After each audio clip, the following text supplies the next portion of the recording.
A ver, ahí está grabando. Sí, ahí está ya. Perfecto, pues muchísimas gracias por estos minutos. Y bueno, me gustaría que comenzáramos esta conversación pues con esta noticia de otro Grammy en casa. Sí, ¿Qué tal? ¿Qué tal esa experiencia? bueno, pues es bonito. Primero, porque fue un proyecto que, que fue hecho con una orquesta con la que estuve 17 años y con una orquesta con la que se consiguieron muchísimas cosas, o sea, muchos logros, desde un inicio que fue marcado por el huracán Katrina hasta, pues, bueno, 17 años realmente de logros, y entonces que fue totalmente inesperado, pues es un bonito regalo para la orquesta de Luisiana, para pues muchos músicos que le dan a esa ciudad muchísima alegría, ¿no? Entonces, realmente creo que fue algo fabuloso y un regalo para todos, algo que celebramos con emoción y también pues con toda la humildad que se debe, ¿no? O sea, que hay que seguir trabajando, pero es bonito este tipo de cosas.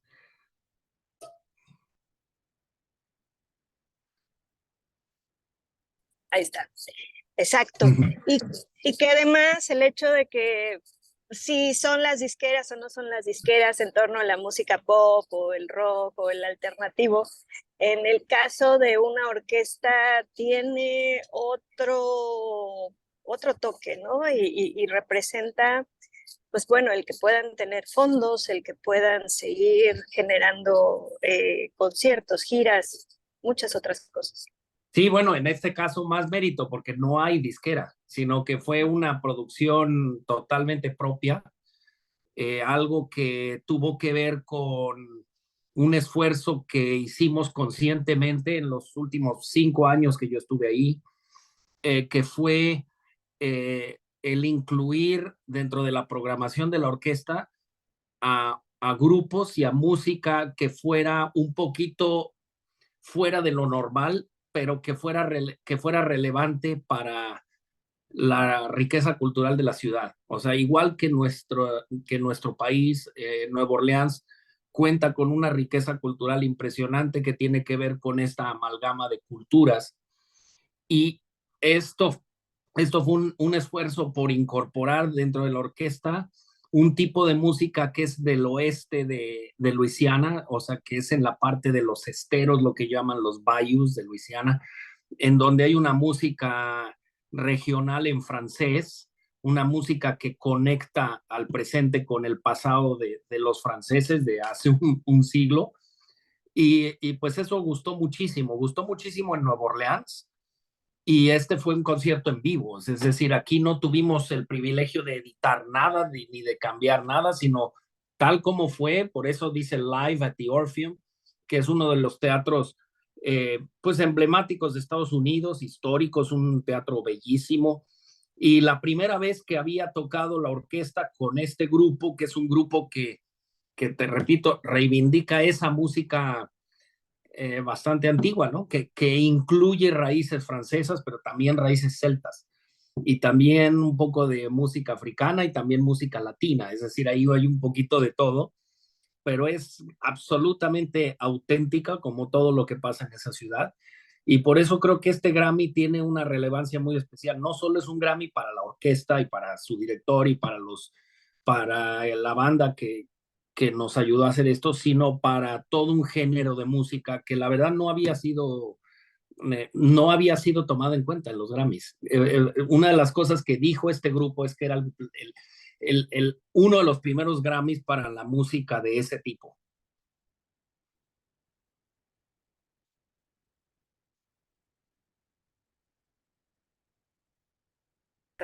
Y puede inspirar a otros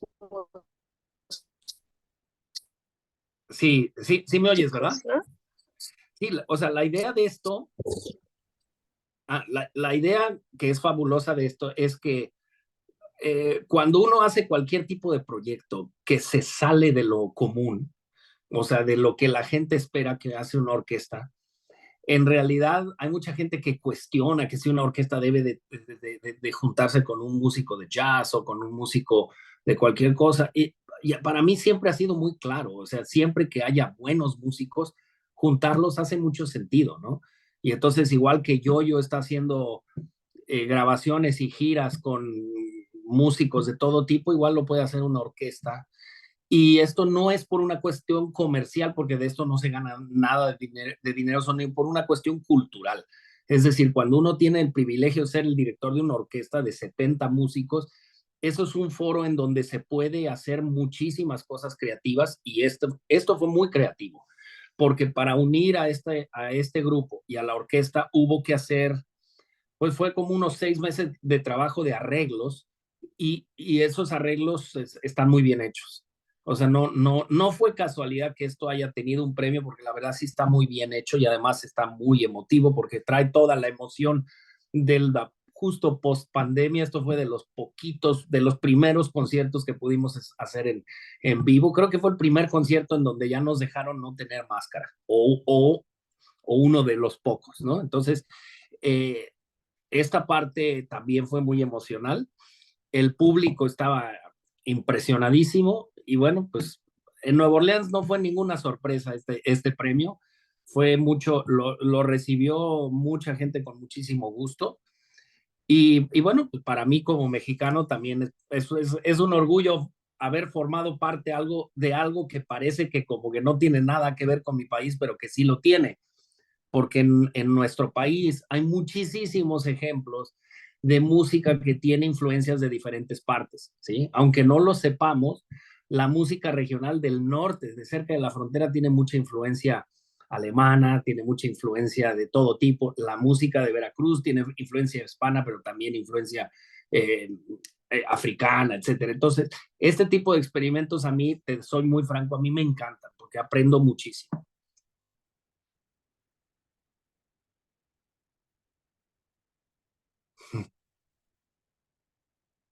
De repente no te oigo. Ay, Ahí sí, ya no, te es oí. que como le quito el sonido, pero mis huellas luego no activan, entonces es Sí. un rollo. Pero bueno, hablando sobre eso, de la experiencia de ser director de orquesta, de experimentar cuando eras niño, cuando estudiabas, pues había como una idea muy tal vez cuadrada de lo que era ser director de orquesta, o cómo ha ido evolucionando esa historia. Bueno, yo creo que ha ido evolucionando para bien. O sea, hay que tomar en cuenta que cuando yo era niño, pues los directores de orquesta de entrada eran hombres solamente, ¿no? Y básicamente hombres blancos. O sea, no digo que yo no cumplo ese requisito, pero eso ha cambiado muchísimo, ¿no? Y para bien. Y también ha cambiado esa idea de que nada más tocamos compositores de hace un par de siglos de Europa, y hombres blancos, ¿no?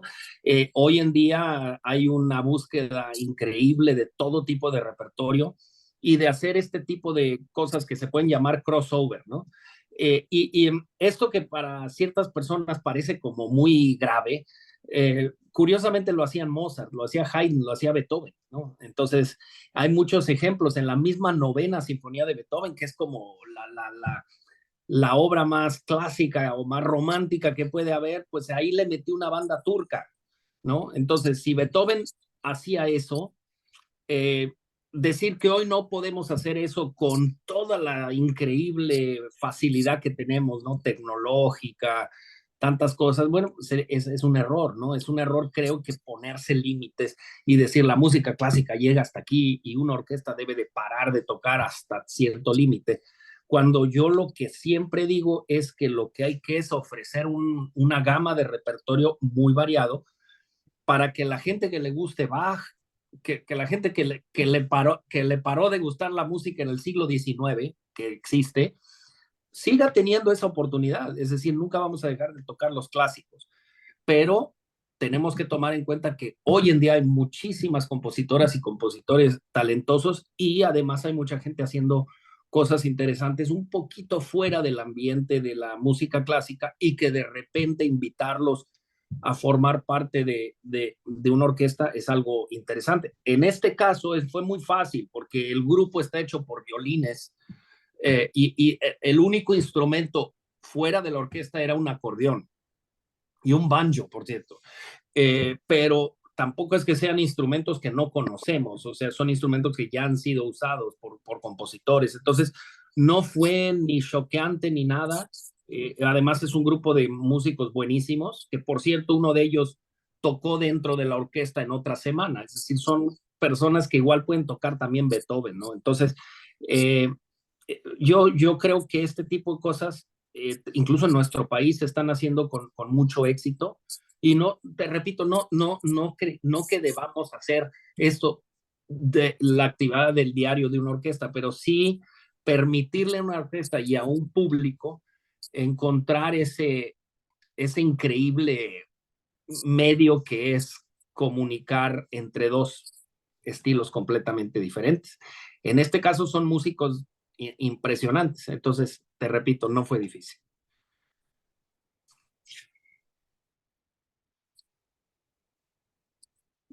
Cuando ya uno tiene el placer de hacer lo que le gusta, ya es un regalo, ¿no? De la vida. Bueno, pues sí, porque, o sea, por ejemplo, la semana pasada tuve la oportunidad de hacer una sinfonía de Brahms y el concierto de cello de Dvorak, que son dos de las obras más increíbles. Y bueno, esta semana voy a hacer La Noche de los Mayas de Revueltas, que es otra cosa también espectacular, música nueva y una obra nueva de Gabriela Ortiz para trompeta y orquesta con Pacho Flores. Estamos en Miami esta semana y es un estreno, el estreno en Estados Unidos de esa obra. Y bueno, lo que le da interés a mi actividad es justamente la variedad, ¿no? Es decir, que podamos hacer todo tipo de cosas. La semana próxima hago la quinta de Beethoven, etcétera. Cada semana hay un reto diferente y yo creo que lo bueno es cuando uno visualiza esos retos siempre con un respeto de no clasificar música como mejor que otra, sino darle a todo la oportunidad pues de aprender de todo. De música no conocía mucho, pero es música primero cantada en francés y son obras muy interesantes, o sea, muy bien hechas, que tienen una profundidad histórica muy grande, ¿no? Con este tipo de música aprendí mucho de historia también y de geografía, ¿no? Porque estos músicos vienen de una zona que geográficamente es fascinante, que es una zona pantanosa, una zona que está abajo del nivel del agua, en donde el estilo de vida tiene mucho que ver con la naturaleza, y de eso habla la música. Y finalmente confirma lo que yo siempre he dicho, que la música tiene todo que ver con la historia, tiene todo que ver con la naturaleza, tiene todo que ver con la geografía. Y bueno, esto fue un bonito experimento. Ya desde que yo estaba en Jalapa, hacía experimentos así, o sea, esto no es algo novedoso para mí. Ahí cuando descubrí la riqueza de la música veracruzana, pues hacíamos todo tipo de diabluras con las que aprendí muchísimo. Entonces, eh, mi carrera y la carrera de cualquier colega mío es una carrera de largo alcance en donde semana tras semana, proyecto tras proyecto vas aprendiendo un poquito más y eso te da pues un poco de experiencia para la siguiente vez que lo hagas un poco mejor, ¿no? Ayer me decía Ramón Vargas que un tenor es como un atleta de alto rendimiento que tiene que cuidar la voz, pero es intangible, ¿no? Porque no ves cómo está creciendo el bíceps o cómo se está marcando el abdomen. Eh, el caso de un director de orquesta, ¿cómo lo podemos, en qué casillero lo podemos meter? Bueno, o sea, Ramón es un tenor majestuoso, ¿no? O sea, y la voz es una cosa, yo canto tan mal que a cualquiera que cante medianamente bien, o sea, ya no estamos hablando del nivel de Ramón, pero que yo le tengo admiración. O sea, la voz es algo que yo admiro, pero que no tengo. Entonces, no me puedo imaginar que sea mi instrumento de trabajo un músculo en la garganta, con todos los riesgos que tiene enfermarse, con todos los riesgos que tiene estar cansado, o que cambio de altura o lo que sea. yo creo que el trabajo del director tiene más que ver en la cabeza, o sea, que es decir, que no, bueno, tienes el privilegio de no contar con el problema físico de tal manera. Sin embargo, sí es también tiene que ver mucho con estado de ánimo, con estado físico, porque bueno, pues en mi caso yo viajo muchísimo y también me tengo que cuidar para no llegar cansado a un ensayo o para que un concierto tenga todo el enfoque. Pero sí es una profesión muy mental y muy intelectual, es decir, un gran porcentaje del tiempo lo pasamos solos, estudiando, analizando, preparándose, y el resto es muy público. Y yo creo que a diferencia de un cantante, pues nos podemos dar un poquito el lujo de poder hacer lo que estamos haciendo, incluso si estás enfermo o enferma. ¿Por qué? Porque, te repito, el trabajo está aquí, no tanto está físicamente, pero bueno, lo físico eh, eh, impacta todo, ¿no? Pero para un cantante hay que tener un nivel de disciplina personal muy, muy especial. Por eso yo le tengo una admiración y los trato como semidioses, porque ese es como una porcelana ahí que no, que la voz, y además la voz de Ramón, que es como una cosa increíble, ¿no? Entonces, yo si fuera cantante, yo me la pasaría teniendo miedo, porque digo, oye, si como esto, ¿cómo voy a estar mañana? O no me quiero cansar y tal. Sin embargo, también lo que yo hago es muy físico, ¿no? Pero es un tipo de cuestión en donde no dependes tanto de estar al 100% todo el tiempo. A mí me ha tocado estar a veces bastante, bastante mal y dirigir y que lo logras, ¿no?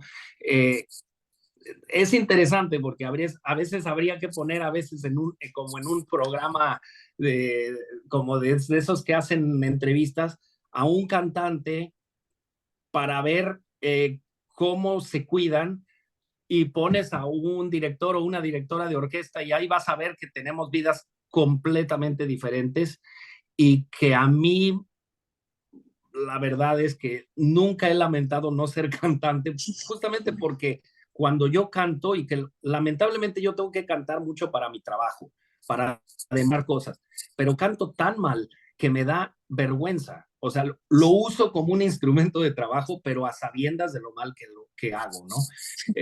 Y entonces por eso tengo esa admiración para todo tipo de cantante, para cualquiera que es capaz de enamorar a los sentidos con la voz, ¿no? Y finalmente también hay que decir que todo instrumento, hasta los instrumentos más especiales, son una imitación de lo que puede hacer la voz, ¿sí? Es decir, no hay duda que con la voz se pueden hacer a veces algunas cosas que muy difícilmente se pueden hacer con un instrumento, ¿no? Pero finalmente estamos todos haciendo lo mismo, que es comunicando belleza o comunicando todos los sentimientos que tiene la música. Totalmente. Y hay así como en el gimnasio una rutina de, soy director de orquesta. Yo sí tengo una rutina de hacer bastante ejercicio, pero no tipo pesas y esas cosas, sino caminar. O sea, a veces camino 8 o 10 kilómetros diarios, voy leyendo libros en audio, o oyendo jazz, o oyendo ópera o lo que sea, pero caminar, sí, porque como te digo, es un trabajo tan intelectual o tan estacionario que el físico sí hay que, o sea, me gusta mucho todo lo que me conecte con la naturaleza. O sea, ahorita que estoy viendo que estás en ese paseo, me gustaría estarlo haciendo caminando, porque creo que reconozco algunos de los lugares donde está y los he hecho caminando. Es decir, yo hay veces que llegué a ir 2 o 3 veces caminando desde San Ángel hasta Bellas Artes a un concierto. Y eso que parece una locura, oye, que no me vas a creer, pero es mucho menos estresante que ir en coche y mucho Sí, más estimulante, ¿no? Y llegas como muy abierto de mente, entonces no hay duda que cuidar al cuerpo también nos ayuda a cuidar la cabeza, ¿no? Sobre todo cuando ya llegas a momentos en donde pues como que el cuerpo ya te rechaza los abusos, ¿no? se llega a una edad. Así es. Oye, ¿viste la película de Maestro? Todavía no la vio mi esposa, y conozco un poco la historia porque conozco muy bien a Bernstein, pero no te puedo dar una opinión. O sea, sé que es una película que tiene más que ver con Bernstein, con su vida personal que con la música, pero la veré en su momento. No, no Porque soy bueno, tan, no soy tan aficionado, aunque parezca increíble, a las películas que tratan de músicos, porque en general en 1 hora y media o en 2 horas es muy difícil que a la gente le des una idea de lo que fue ese gran personaje. Entonces estoy seguro que me va a gustar como película, estoy seguro, pero estoy seguro que me va a parecer que le faltó desde el punto de vista musical, porque creo yo que es una excelente oportunidad para la gente de valorar lo que fue uno de los grandes artistas del siglo XX. Si esa película quiere decir que la gente se ponga a conocer la música de Bernstein, entonces eso va a ser un gran logro. Si esa película se queda en la parte, digamos, anecdótica de lo peculiar que fue su vida, pues entonces va a ser una película como cualquier otra, ¿no?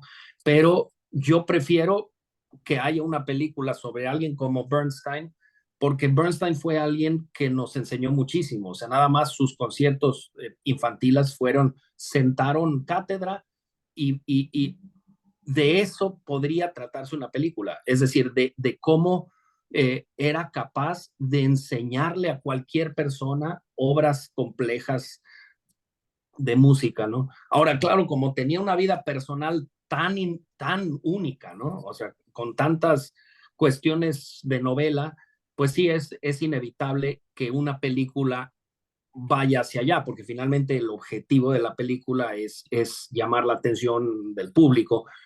Eh, pero yo en general, te lo digo así francamente, como que no soy muy aficionado a leer sobre la vida personal de un músico, salvo cuando esa impacta su música, ¿sí? O sea, en el caso de alguien como Mahler, por ejemplo, pues tienes que saber la historia de la persona para entender por qué su obra era tan autobiográfica. Pero por otro lado, aquí cuando se tratan de cosas ya un poquito dentro de la chismografía, ese no es, ese era Bernstein, pero su música es mucho más que eso, ¿no? sí, totalmente. Separar al personaje, ¿no? De su obra. Correcto, correcto. Y veremos en algún momento una película o una obra de Carlos Miguel Prieto. Pues no, es que yo creo que no soy nada interesante para eso. O sea, yo, o sea, tengo muy claro que lo que hago no es nada que ver con alguien como Bernstein, pero yo sí puedo convencer a la gente que la música es un vehículo para tener un interés muy grande en la vida, pues con eso sí hago una película. Es decir, si me preguntas, oye, ¿qué te gustaría que fuera la película? Pues convencer a niños que toquen instrumentos, por ejemplo, o convencer a sus papás que, que, que, que le regalen un violín a un niño o a una niña, ¿no? O sea, porque con eso se cambia el mundo, ¿no? O sea, yo he visto de una manera impresionante cómo a veces una orquesta juvenil cambia el entorno social de un sitio. O sea, por ejemplo, Medellín, Colombia, o sea, donde una de las ciudades más peligrosas del mundo, en donde hay uno de los éxitos más grandes de orquesta juvenil, que en toda una zona de Medellín, que es peligrosísima, le cambió la cara a la situación social. De eso me gustaría que hubiera una película. Es decir, que se palpara eh, lo que proyectos exitosos como puede ser el del sistema de Venezuela, que eso lo sepa la gente, porque eso puede impactarnos mucho, ¿no? Entonces, porque siento que hoy en día se valora muchísimo el éxito de todo tipo, el éxito económico, el éxito deportivo, y el éxito de un proyecto de orquesta juvenil es algo muy largo plazo y que sí puede ser espectacular, pero que no es espectacular como puede ser ganar las Olimpiadas o ganar el Mundial, ¿no? Pero sí le cambia, tú pregúntale a una familia la diferencia entre tener a un niño que está, digamos, metido de lleno en la música contra un niño que está metido de lleno en problemas. Y sí cambia muchísimo. Entonces, por eso es que lo que hacemos las orquestas, lo que hacemos los músicos, tiene un componente social y educativo grandísimo. Y no es para darnos más importancia, es para que la gente sepa del potencial que tiene esto. Cosa que no quiere decir que haya que hacer músicos profesionales. Lo que sí yo he visto es que una niña que toca el cello, una niña que toca la flauta, en general tiene objetivos y tiene una manera de enfocar la vida muy interesante. Se convierta en profesional o no, ¿eh? Eso, o sea, muchísima de la gente que estudia instrumentos acaban siendo doctores, acaban siendo ingenieras, ese tipo de, porque la música te abre la mente y hoy en día también te quita de riesgos. Nos quedamos con esa idea. Muchísimas gracias. No, gracias, siempre es Llegamos a nuestro bonito. destino, además. Bueno, pues ya llegaste, entonces, gracias por hacerme parte de tu trayecto. Sí, estamos en la Juárez. Ya lo veo, ya el estilo. Disfruta. Muchísimas gracias Bueno, y que todo salga de maravilla en ese concierto y nos vemos en Minería. claro. Oye, los aretes están geniales, ¿eh? Los compré en Zacatecas. Ah, muy bien. Bueno, gracias, ¿eh? Gracias. Chao. Adiós. Adiós. Adiós.